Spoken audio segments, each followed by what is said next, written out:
We traveled to China to meet an incredible couple whose lives were radically altered after an encounter with the Father. Their names are Mike and Dena Vant, and Mike joined us for a brief stop in Taiwan to film an enormous gathering that was happening there. Mike and Dena had encountered the Father through this man, Randy Clark, and Mike wanted to see his old friend again. And once more, God reminded me that those who truly seek after Him will encounter His love as well as His power. In Jesus' name, renew your, refresh him, fill him afresh, baptism of love, baptism of power. God, let him begin to see miracles, not just healings. In the name of Jesus. Creative miracles, in the name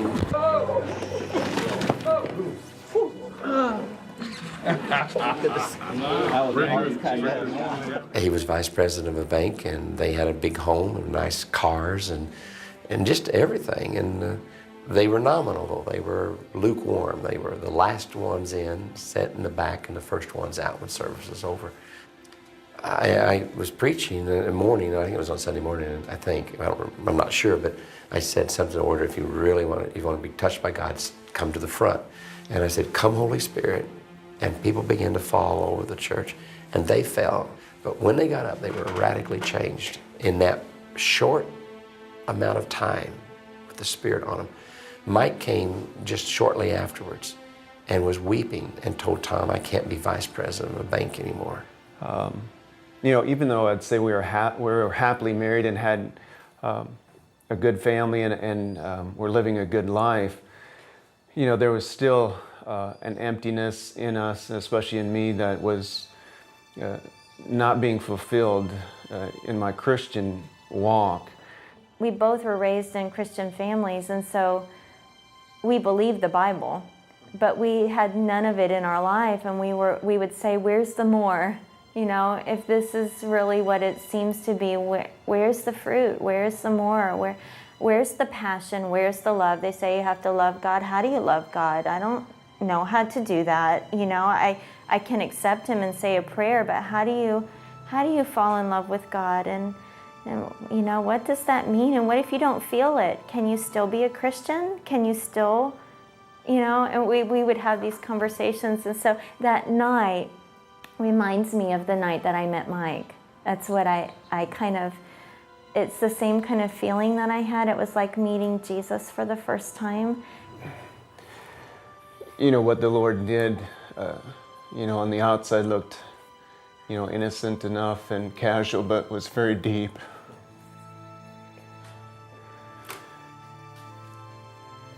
So it is hard to describe, what happened inside, Dena and I, and,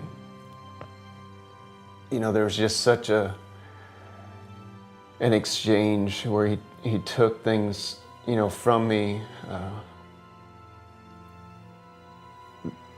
that, I didn't deserve the forgiveness and the deliverance, but things were just removed instantly and just replaced with radical love.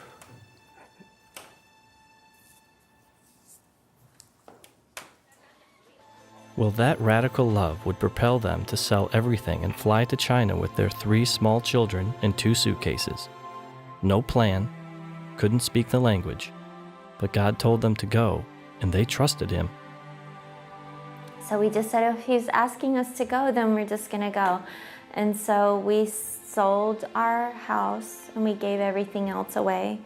And we just came with clothes, and we moved here with our 3 children. They were 18 months and 5 and 8 at the time. And you had no home, no house? No house. We lived in a hotel for 3 days and found an apartment, and was very interesting.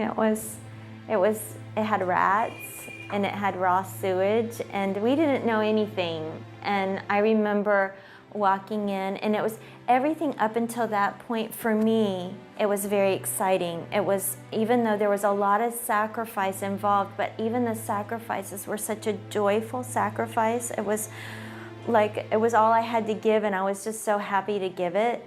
But at that moment, as I stood in the apartment and I watched my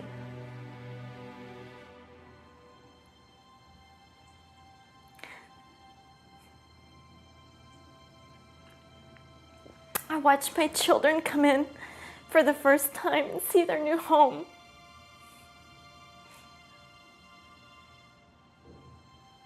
And I thought, what kind of mother does this to her children? You know, we had a beautiful home and a beautiful family. And it hit me, you know, like, this is real. You know, this is real. And I saw their little faces, you know, just try and do the best that they could. And I just thought, oh my goodness, you know, what have I done? What they had done was put their lives completely in their father's hands, and either he would have to come through for them, or they were in big trouble. But then, Dena forged a relationship with some of the local orphanages, and miracles began to happen, and doors were opened for them that never should have been opened, and they began to receive children from these orphanages that no one else wanted, which, in just a short time, has led to this. Welcome to the home that love built. With hardly any regular funding and month-to-month financial miracles, Mike and Dena care for lame, blind, and mostly unadoptable children through their ministry, Loaves and Fishes. They give them an education, care for them, and pour out as much love as they physically can on children no one else deems worthy of love. These children are us, broken, unwanted, overlooked people. But the Father shines through two people, and suddenly the child's purpose is made clear. All that is expected of these kids is that they receive the love lavished upon them. Here's just one example of the more than 40 children Mike and Dena care for. This little boy was kidnapped from his parents and shipped into the country in a box for 3 days. The lack of oxygen gave him permanent brain damage. So with him, we feel really honored to have him. We always, think, what if our child was stolen? We know and heard so many stories of people who've had their children stolen from them, and what would we want? Of course we would want to find them, but if we couldn't find them, we would want somebody to honor them, to love them, to care for them. And so we count it a great privilege to take care of him in the place of his family. When I asked Dena why she does this for children who won't be able to give anything back, I received an education as well. Right. Well, we believe that God is the giver of life, and that if He chose for a life to be created, that there's purpose in the life. And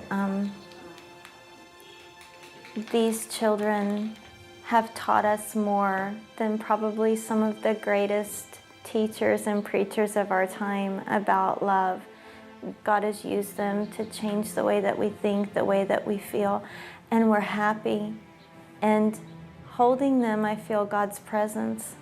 And holding them, I feel His pleasure. And holding them and loving them, even when they die in my arms, I feel His grace. Why would He choose us to do this? I don't know, but there's this knowing that we're in the center of His will for our life. And we know we're only a piece of the puzzle. We're one piece of this amazing puzzle that He's created, and we just want to do our part well. Even the darkness will not be dark to you. The night will shine like the day, for darkness is as light to you.